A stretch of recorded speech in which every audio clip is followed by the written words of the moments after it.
Welcome to the Sales Mastery Summit. I'm Mary Pohl, your host, and with us today is Jim Murphy, author of Inner Excellence: Achieve Extraordinary Business Success Through Mental Toughness. I'm especially excited to have Jim with us here today because his fans love the fact that Jim helps them achieve peak performance through balance in life. So welcome, Jim. Can't wait to learn from you today. Thanks, Mary. Well, you talk about the fact that really our biggest monster or our biggest enemy can be ourself and how we self-sabotage. So I thought we would jump into our topic on mental mastery and get your advice on how to get out of our own way, so to speak. Absolutely. Let me tell you a little bit about myself, Mary. I was a pro baseball player in the Chicago Cubs organization, and I was obsessed with achieving. I wanted to be a superstar Major League Baseball player. And one of the challenges that you have when you're obsessed with something is that it's not in your full control. And when you're obsessed with something that you're not in full control of, and you get attached to it, then you become needy. And that's how I was. My career was filled with a lot of emotional up and downs because I was so attached to what I wanted so badly, but I couldn't control.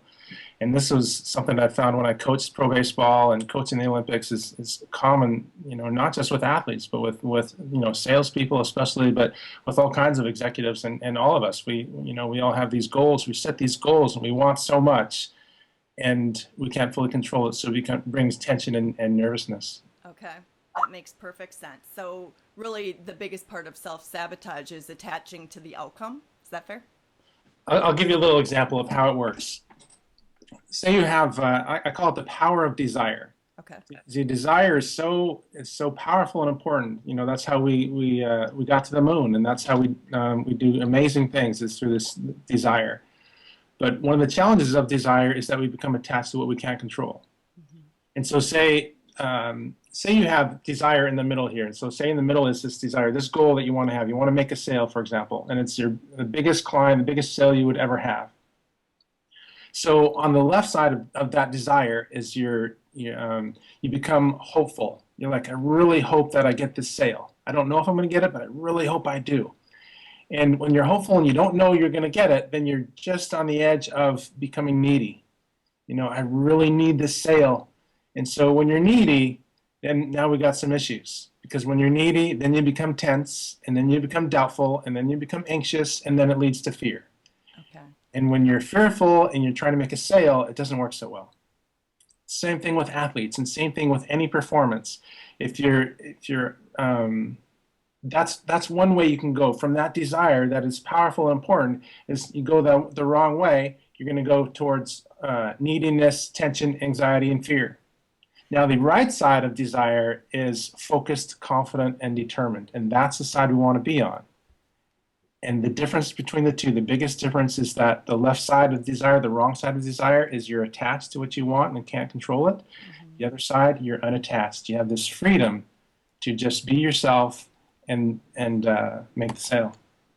And this, I'm sure, is where you get into the mind-body connection. And if you're in that needy mode of desire, that is apparent in your body language, which then manifests in the response you get from your client. So it kind of takes you down that vicious cycle instead of, as you pointed out, if you're exhibiting confidence, your body follows suit. Yeah, absolutely. One of the ways that I explain it is what I call the three worlds model. So I was first explaining this to one of my professional athletes, a golfer, and I was sharing with him the three worlds. There's the golfer is world one. World two is the golfer golfing when he's actually hitting a golf ball. And world three is the golfer's golf world. And that golf world is travel and making cuts, missing the cut, hitting the ball in the water, hitting the ball in the fairway, and fans, media. And that's the world that he obsesses about. That's what he gets paid for. That's his circumstances, his results, and his outcomes. But that's the world he has the least control over. Okay. The second world is him golfing. He's actually on the course. He has much more control over this, but not full control. He can play well, score poorly, or play well and lose. The first world of the golfer, the person, this is where he has the most control and where the power is. And it's the same thing with the salesperson. World one is the salesperson, true self. World two is the salesperson selling. That's when they're face to face with a potential client. And world three is the salesperson when they're, the sales world. So that's just like the golfer's golf world. That's the travel and meetings and cold calls and rejections and all these different things that happen in circumstances and your outcomes. And this is how you get paid. And this is what you can easily get attached to and obsess about. And this is the biggest challenge that I've found. And this is the main thing that I help people get through is to really define what you want and who your true self is, and focus on that and let go of what you can't control.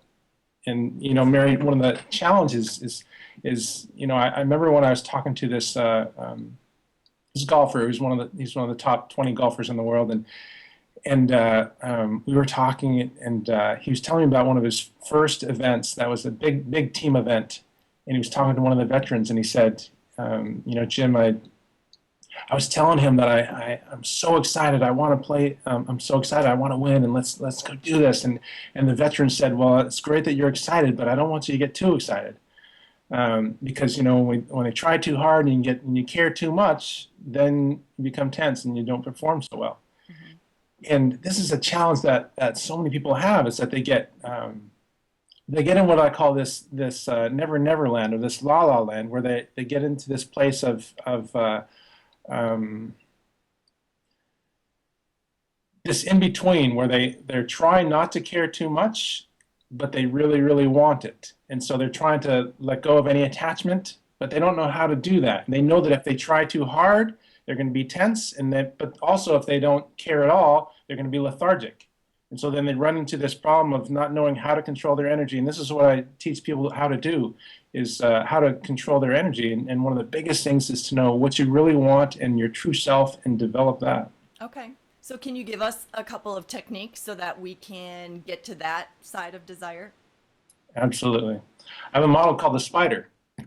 So the SPIDER is an acronym, and it stands for swagger, presence, imagination, discipline, enjoyment, and relaxation. So swagger is about learning how to control your physiology. Okay. It's your posture and your eyes, and how you carry yourself. When you're walking, for example, when a golfer walks between shots. I work with a lot of pro golfers. When a golfer walks between shots, often their head is down, looking at the ground. And when your head is down looking at the ground, you're more likely to go into negative thoughts.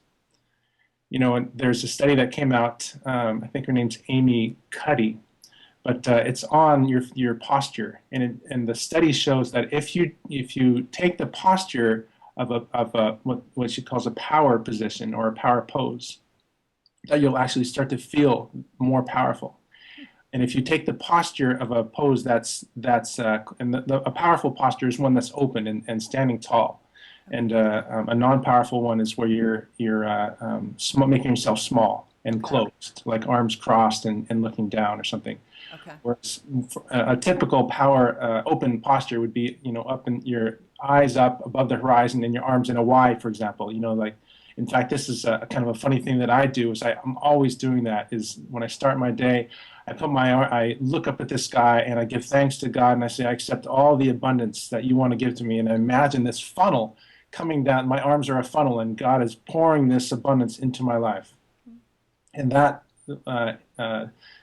Amy says, is a powerful thing that you'll actually start to feel that power from that pose. Okay. So swagger is keeping your eyes above the horizon, walking tall as if you own the place, and understanding, with where your eyes go is important. For the vast majority of people, when they look up and left, they're remembering something. And if you want to be good at sales, you want to learn how to build rapport and connect with people and understand them. And so when they look up and left, usually they're remembering an image. They're looking up and right. Most people are creating an image. What would something look like? When they're looking straight left, they're remembering what something would sound like. When they're looking straight right, they're thinking about what something would sound like. They're looking down and left. They're analyzing or thinking about or processing something, and they're looking down and right, they're going to something emotional. And this is a big one. If you're talking to somebody and it's hit an emotional key, and it's probably 80% of the world, they're looking down and right, that means there's something that kind of hit a nerve. And so you can when you start to understand these things of their eyes, and it can be really helpful. So that's swaggers, is your physiology, and there's a lot that goes into your physiology. Posture is one of them. What you do with your eyes is one of them. The P is for being fully present, and this is when your mind is not in the past and not in the future. One of the biggest challenges that we have is that our mind is constantly attached to the past and projecting to the future and not present. Mm-hmm. And this is because, when you read the book, if you read the book Inner Excellence, you'll see that self-centeredness is the biggest challenge that we face. It makes us self-conscious, and we're so self-conscious because we have this subconscious that is carrying our past with us and projecting it to the future, especially all our failures. Okay. So learning to be present is so huge. Do you have a tip for that? Yeah. When you notice that your mind is not present, deep breathing is a big one. And so the first thing to do is stop and what do you want to do with your posture? Make yourself big and put your eyes above the horizon. So you would pick a spot. Ideally, if you can look outside, look at a spot in the horizon and pick a spot and just let your facial muscles relax and do some deep breathing. Okay. Ideally at 6 breaths per minute, which is where you get into a resonance where your heart and mind sync up. That's pretty slow. Yeah.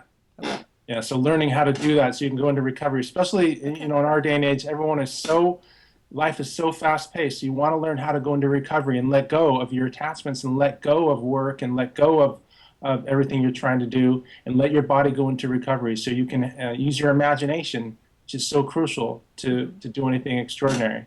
Okay. So that's I is imagination. D is discipline, especially of your thoughts and routines. Every extraordinary performer and every extraordinary athlete and person has very strict routines. And then E is enjoyment. To be a great performer, to do anything great, you need to enjoy it in that moment. Okay. And then R is relaxing. Learning how to get into that recovery mode, learning how to relax, learning how to get to a place where your heart rate and your brain waves are in sync. Okay. And you're letting go of all the stress. Okay. So I would imagine that you recommend that we practice and build these skills so that in the moment in a sales call, we can access them.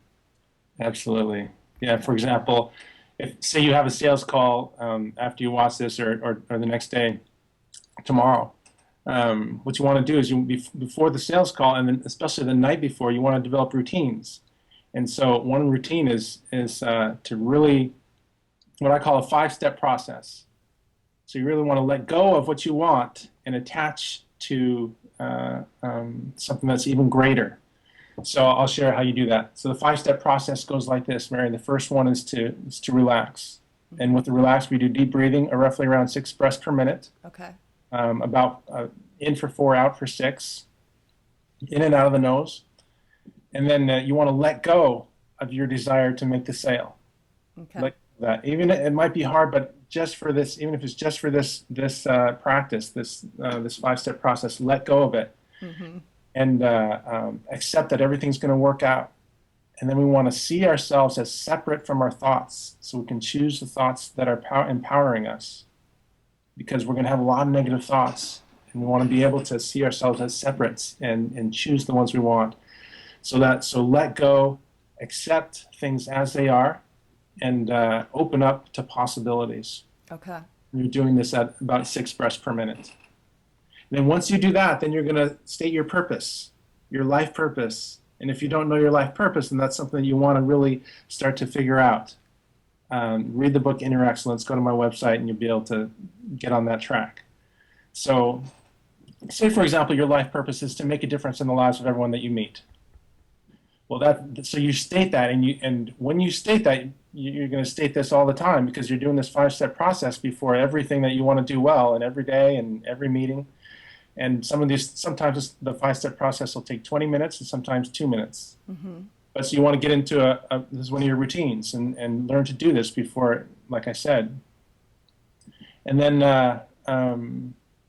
so stating your purpose. And then 3 is to affirm who you are and how you are. For example, you could say, if you're a little bit anxious or this is a really big sale, you could say, I'm calm and confident.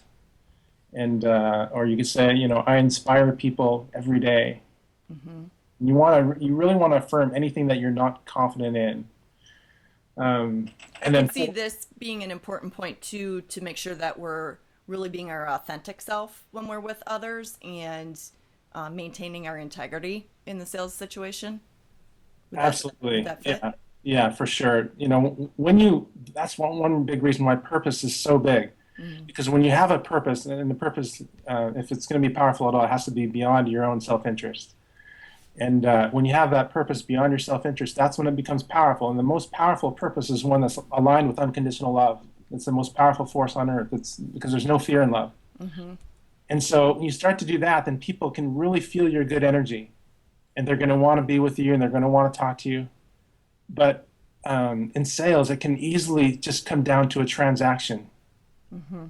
and that's not how you do anything great. Mm-hmm. People don't want transactions. They want connection. They want love. They want purpose. They want. In fact, there's actually 5 needs that we all have and want. We all want an identity. We all want love and connection. We all want purpose. We all want to grow, and we all want wholeness, mind, body, spirit. Those are 5 deep needs that we all have. When you start to understand those needs, then you can connect with people and live a great life. Makes sense. So now we've affirmed ourselves and how we want to show up, and what comes next? 4, very good, Mary. Thank you. 4 is to plan, see it all unfolding how you want it to go, Okay. and then 5 is to connect with the energy of how you want to be in that meeting. Okay. And so, how do you connect with that energy? Well, one, you can look in the past. You have to understand. Well, how do I want to feel? And say you want to feel calm and confident. So then you go, okay, when in my life have I felt calm and confident? It doesn't have to be in a sale. It could be, maybe you were a soccer player before, or maybe you're a rock climber. Maybe you went last weekend. Whenever you felt the way that you want to feel in this meeting, go back to that and re-experience it and feel that energy again. And then you project it to the next event or the meeting. Okay. So this is our prep process, the ritual that we go through before we enter the sales situation. That's right. Okay. So that makes sense that we build that skill set, and then that sets us up for the ideal situation. Do you have tips on how we maintain it when, the things that we're not in control of steer us off course? The biggest challenge is that our life is the culture that we live in is constantly trying to make us like everyone else, and is constantly drawing us towards things that are temporary and ultimately unsatisfying. Okay. We have every day, in that second world, that world of when we're out there selling and living our lives. Every day we've got this ego that's attached to possessions and money and achievement and status. And it's always pulling us to that third world of what we can't fully control. It's just, this is what you need. This is going to make you happy. You need this sale. You need this. You need that. You need to get a better house or a pay raise or a better job or all those things in your world and your circumstances. And that's what the ego is going to say. And it's very unstable. Right. In your Well, heart. and I can liken loosely the sales professional's measurements to a baseball player, in that win rates are the equivalent to their batting average, and that's what people ask you about: the score. Did you win?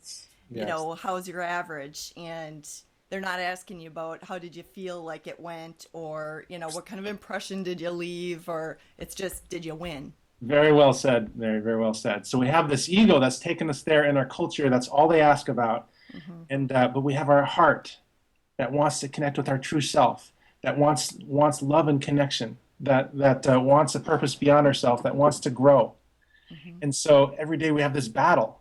But the challenge is your heart wants one thing, But the whole culture every single day is telling you, especially if you have a TV in your house and a computer with the internet, it's telling you nonstop that the things that you want are things that you don't have, and the things that are most temporary are the things that you really need. And it's like the score and success. The score for a golfer or a baseball player or a salesperson and success, it's always past and future. It doesn't matter what success is or what the score is or what the sales. It's always a future thing or a past thing. And but the power is in the present. Fear is a future and past thing. Love is a present thing. Love is focused on others. Fear is focused on yourself. What's going to happen to me? What about my family, my job? Will I make this sale? Love focuses on the other person. What can I do to serve this person? How can I make the world a better place?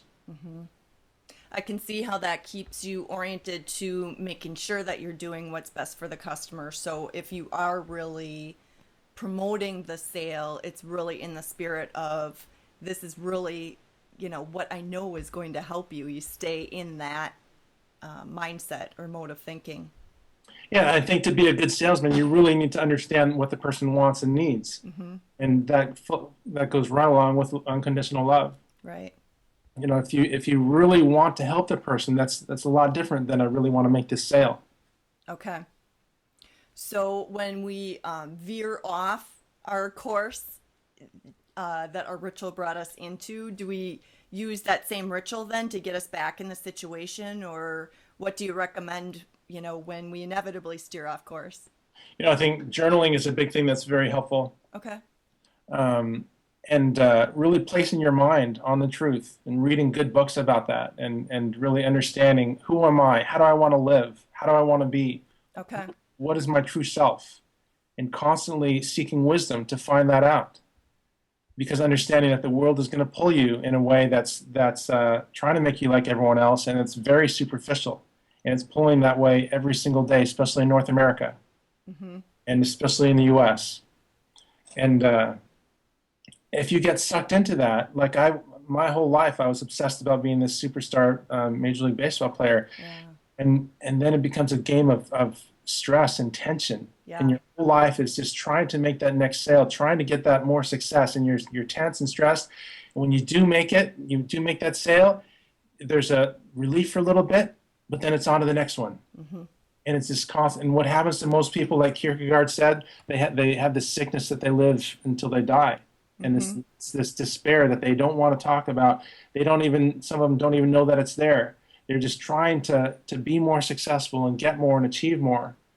And what they really want is inner peace. What they really want is love and connection, and to be whole.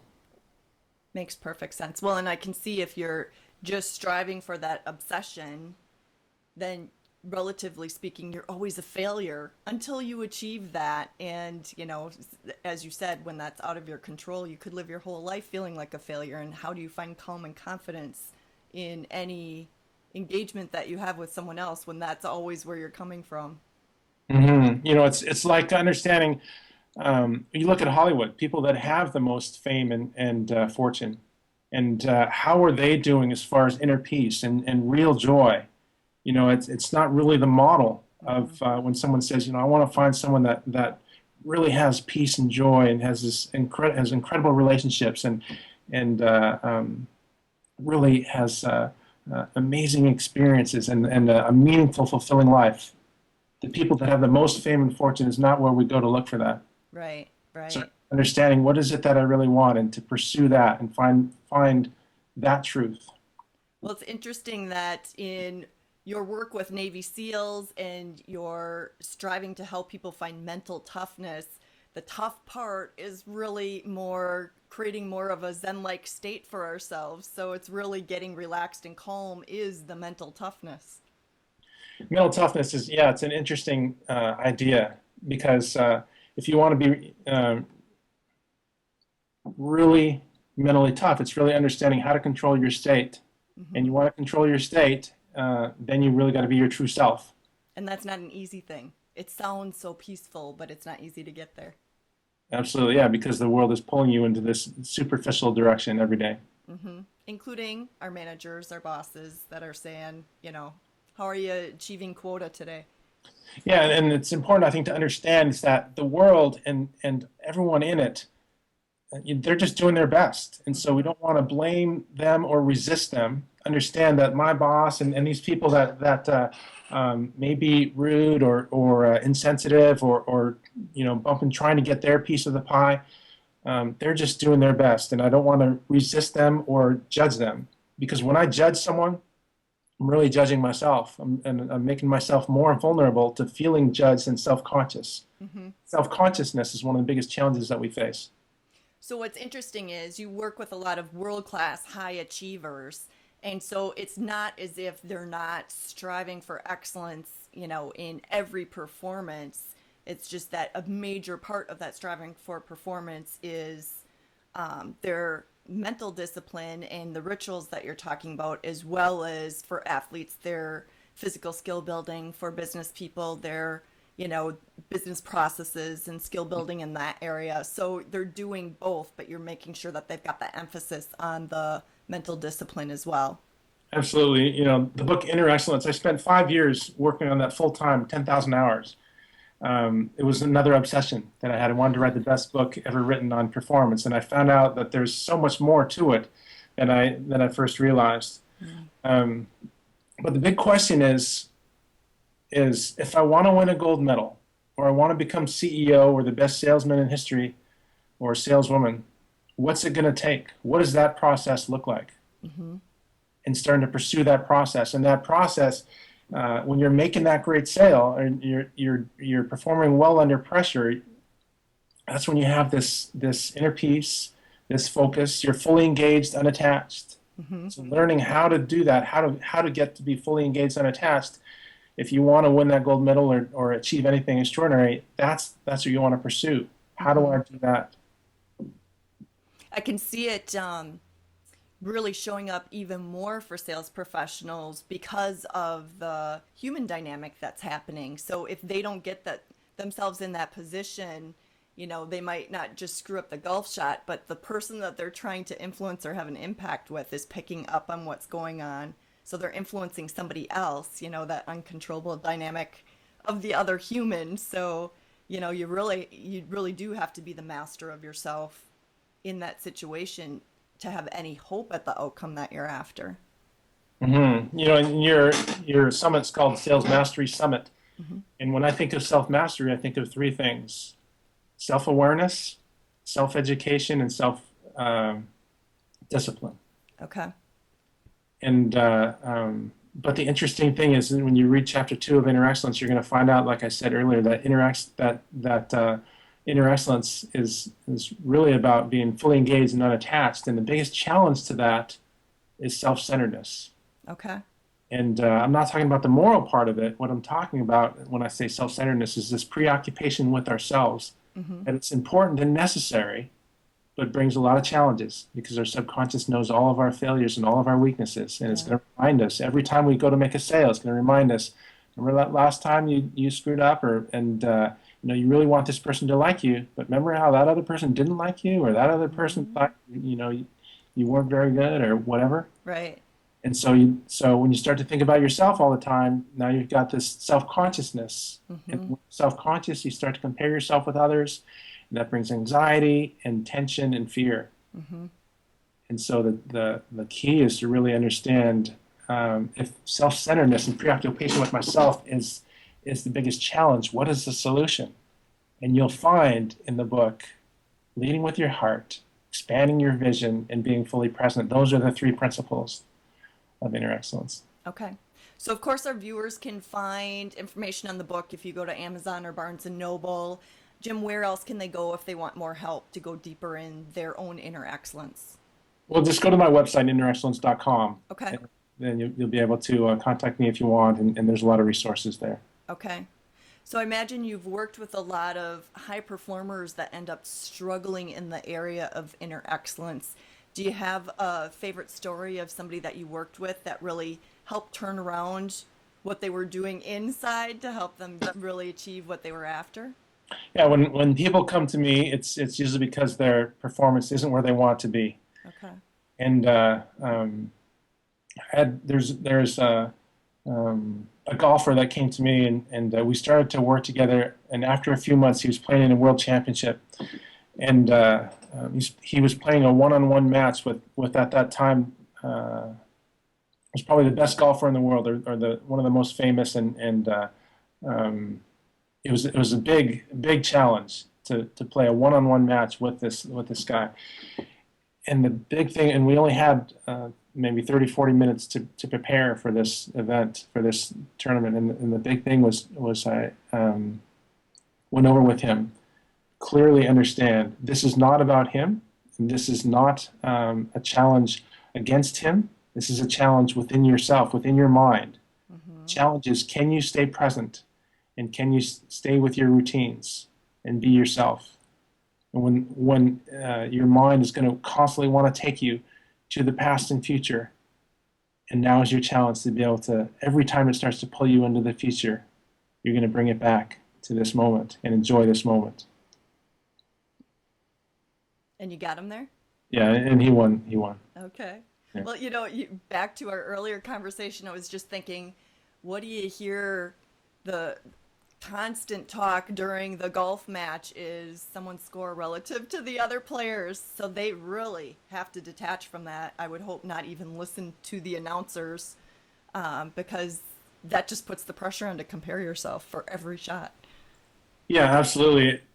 One of the biggest challenges that a golfer has is the score, and the same for the rest of us. That's kind of an ironic thing, perhaps, is that the thing that we're going after, we spend our days trying to achieve, that end result is the biggest obstacle to actually achieving it and thinking about it.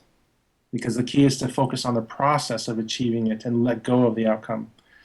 But when you don't understand how to do that, and you don't set up your life with routines and disciplines on focusing on that process of being fully engaged and attached and being your true self, then your mind is naturally going to go to the past and future, and it's naturally going to get attached to what you want but can't fully control. And then your life is going to be filled with tension and fear, like mine was for so long. Makes sense. Well, I think a lot of what we discussed gives us clues on how people get stuck in this transformation process. With all of the clients that you've coached over the time, what are the big areas that you see holding people back from really achieving that inner excellence? Well, like I said, the score is the biggest one. Okay. Looking at your results and getting attached to your circumstances, that's the biggest area. Having the world influence you and be the driver. Your circumstance, when I say the world, that third world. Having your circumstances and results be the driver of how you feel and how you live. That's how most of us are. That's how I was in most of my professional career. If I got a base hit, I felt good. If I struck out, I felt bad. And it was this emotional roller coaster. Not only that, but I felt my self-worth was dependent on my batting average. And so my results and my circumstances was the driver of who I was and how I felt about myself. And so because of that, I was constantly reacting to the world and trying to fix things and make things better. Whereas if you want to live a truly great life, then you want to create your world and act out of your true self and change the direction of influence. So instead of your circumstances and results and goals driving your life, you want to set those goals, but pursue them and understanding that those goals are just to help you get what you really want. Just you want a meaningful, fulfilling life filled with great experiences and great relationships and to learn and grow and face your fears. And we all want that. We all have this mind that is a challenge every day, this mind that gets filled with negative thoughts, right? and excessive thoughts. I call the monkey mind. This mind that I call the critic that wants to judge every single circumstance and person we come across and label it good or bad and react emotionally. And then we have what I call the trickster, this part of our mind that actually lies to us. Our own mind is going to lie to us and say, who are you to do that, to be great? Who are you to be extraordinary? You're not going to do this. You failed last time. Look, you've never done anything like that. It's not going to happen. We have this mind, our own mind, that lies to us. So we have to, if we really want to live a meaningful, fulfilling life, we want to understand about this battle that's going on in our mind and where the ego is trying to take us every day. I love when I think about legendary coaches, I hear comments like they'll say if you lose a game against a great competitor and they, inspired you to play your best ever, that you won. Versus if you won a game against an easy competitor and you didn't challenge yourself or learn or build your skills, then it was kind of a waste of time. You saying that reminds me. I send out tweets a couple times a week, and I'm always sending out ideas on that. But winning and losing is not a good barometer, just like you said, because you can win and play poorly, and you can lose and play great. And Yeah. the greatest coaches of all time, and a lot of them are basketball players and coaches. John Wooden, for example, talked about winning. And yet he was the winningest coach, one of the winningest coaches ever at UCLA, and won 7 national championships in a row and 10 out of 12. And on top of that, he didn't recruit and he didn't scout the other teams. He just tried to be their best selves. And his main goal for his team and his players was to create men, not to win. So how does that work? Yeah. Well, and that style keeps you focused on perfect practice rather than the outcome so that you're getting better every time and you're consciously doing it. And that kind of leads us to talking about goals. And one of the big things on goals is really understanding, for my master's paper, I did my master's in coaching science, and I interviewed in person Major League Baseball GMs and field managers on how to build a championship team. And sorry, I forgot. What was the question again? We were talking about perfect practice and that if you're focused on that rather than the outcome, you're continually getting better because that's what your emphasis is every time you play. hmm I can't remember what I was going to say, but the when I interviewed those guys, those managers and GMs, I really started to understand that for so many of them, this is what I was going to say, is that today I want to get better. This is my main goal. Today, I'm going to get better. I'm going to get better somehow today. And letting go of tomorrow and yesterday.